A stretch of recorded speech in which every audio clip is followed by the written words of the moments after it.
Hello guys. तो आज हम शुरू करेंगे chapter number 1 of class 7 political science. ठीक है। चैप्टर का नाम है इक्वलिटी। तो जो इक्वलिटी है ये डेमोक्रेसी का बहुत ही इम्पोर्टेंट और सबसे इन्फ्लुएंशियल पार्ट है। ठीक है, की फीचर है। तो हम इसके बारे में पढ़ेंगे कि इंडिया में कहाँ पे इक्वलिटी है और कहाँ पे इक्वलिटी नहीं है, दोनों के बारे में पढ़ेंगे। ठीक है। तो सबसे पहले आप जानते हो इंडिया में इक्वल राइट टू वोट है। यूनिवर्सल एडल्ट फ्रेंचाइजी यूज किया जाता है। इसका मतलब ये है कि कोई भी व्यक्ति जिसकी उम्र 18 साल के ऊपर हो, भले वो अमीर हो या गरीब हो या फिर किसी भी रिलीजन या कास्ट से बिलोंग करता हो, ही कैन वोट। ठीक है, ही और शी कैन वोट। और जेंडर से कोई फर्क नहीं पड़ता। और प्लस वोटिंग करने का ऐसा भी नहीं कि अमीर व्यक्ति को आसानी है, सबको सेम ही लाइन में लगना है, सेम बूथ होता है। तो बिल्कुल भी इसके अंदर पक्षपात नहीं है। तो इक्वलिटी है हमारे इसके अंदर। तो ये इंडियन डेमोक्रेसी की सबसे इंपॉर्टेंट चीज ये है कि हमने यूनिवर्सल एडल्ट फ्रेंचाइजी दी थी आजादी के जस्ट बाद। बाकी देशों में यूनिवर्सल एडल्ट फ्रेंचाइजी लाने में काफी टाइम लगा था। ठीक है। पर केवल पॉलिटिक्स में इक्वलिटी तो है कि, पर इसका मतलब ये नहीं कि इकोनॉमिक कंडीशन में इक्वलिटी है। जो डेली लिविंग होती है, वर्किंग कंडीशन होते हैं इंडिया में, ये काफी बाहर है। फॉर एग्जांपल आप एक स्टेट की बात करो, से घर पे काम करने वाली जो हाउस वो होती है, भाई होती है, उसके बारे में बात करो। ठीक है। जो जो हाउस वर्कर रहती है उसकी रिस्पेक्ट कम करते हैं, यहाँ तक कि बच्चे भी कई बार उसको सुना देते हैं। और जबकि स्टेट होता है उसकी बहुत वैल्यू होती है सोसाइटी में भी, समाज हर जगह। तो यहाँ पे वर्क में इक्वलिटी नहीं रहती है। सिमिलरली जो हमारा इनइक्वलिटी है, सबसे बड़ा कॉमन फॉर्म है हमारा कास्ट सिस्टम। जो रूरल इंडिया में है, ये कास्ट सिस्टम ऐसी चीज है जो बहुत ही यंग समय में बच्चों को मालूम पड़ जाता है। आप अर्बन इंडिया में रहते तो आपको ऐसा लग सकता है कि लोग कास्ट सिस्टम में बिलीव नहीं करते, पर आप इंग्लिश न्यूज़पेपर पढ़ेंगे या फिर मैट्रिमोनियल के बारे में पढ़ेंगे तो वहाँ पे स्पेसिफाई करके लिखा था कि हमें ब्राह्मण चाहिए, हमें क्षत्रिय चाहिए, हमें ये चाहिए, हमें वो चाहिए। ठीक है। तो कास्ट सिस्टम भी एक बहुत होता है। एक दलित चाइल्ड, जैसे दलित जो होते हैं, दलित असल में लोअर कास्ट खुद के लिए वर्ड यूज करते हैं। इसका मतलब होता है ब्रोकन। इससे ये वो बताना चाहते हैं कि वो जो हायर क्लास हैं, जो उनके द्वारा किए गए डिस्क्रिमिनेशन के कारण वो टूट चुके हैं। ठीक है। और भी वापस और टूट भी रहे हैं, इसके लिए वो दलित वर्ड अपने लिए यूज करते हैं। असल में दलित को बहुत ही दिक्कत उठाना पड़ती थी, अभी भी कई जगह उठाना पड़ती है। लाइक अगर उनको स्कूल जाना पड़ता था तो उनको एक पीछे बैठा देते थे। कई बार उनको स्कूल में घुसने नहीं देते थे और गेट के पास बिठाते थे। बाकी लोग जो रिच पीपल या अपर कास्ट के लोग थे वो चेयर पे बैठ के पढ़ते थे। यहाँ पे एक कहानी है जैसे जूठन, जो ओम प्रकाश वाल्मीकि ने लिखी है।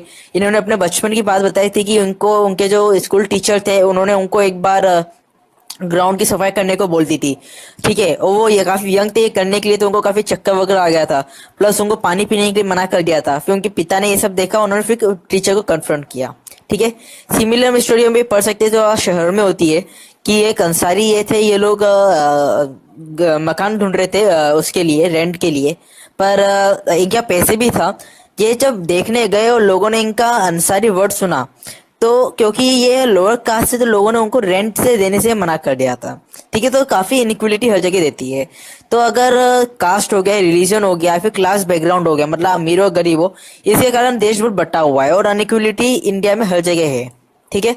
पर हम जब किसी को अनइक्वल ट्रीट करते हैं तो हम उनकी डिग्निटी को वायलेट करते हैं।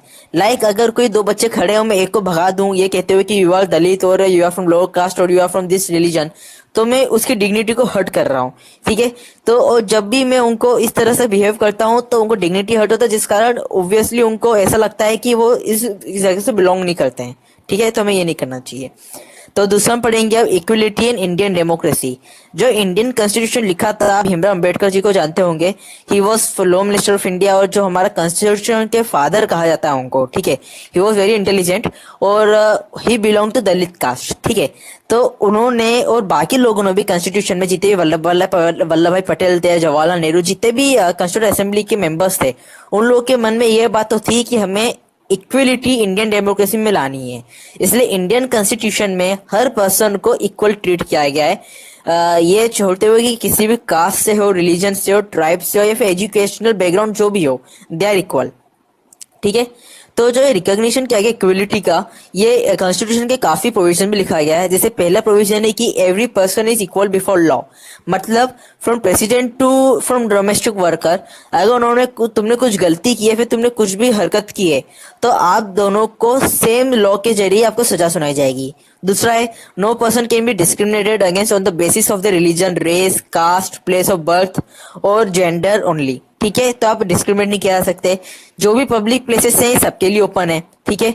जो पब्लिक वेल्स है, रोड है, घाट्स हैं, ये हर कोई इसको उपयोग कर सकता है और अनटचेबिलिटी को अबोलिश कर दिया गया है, ठीक है।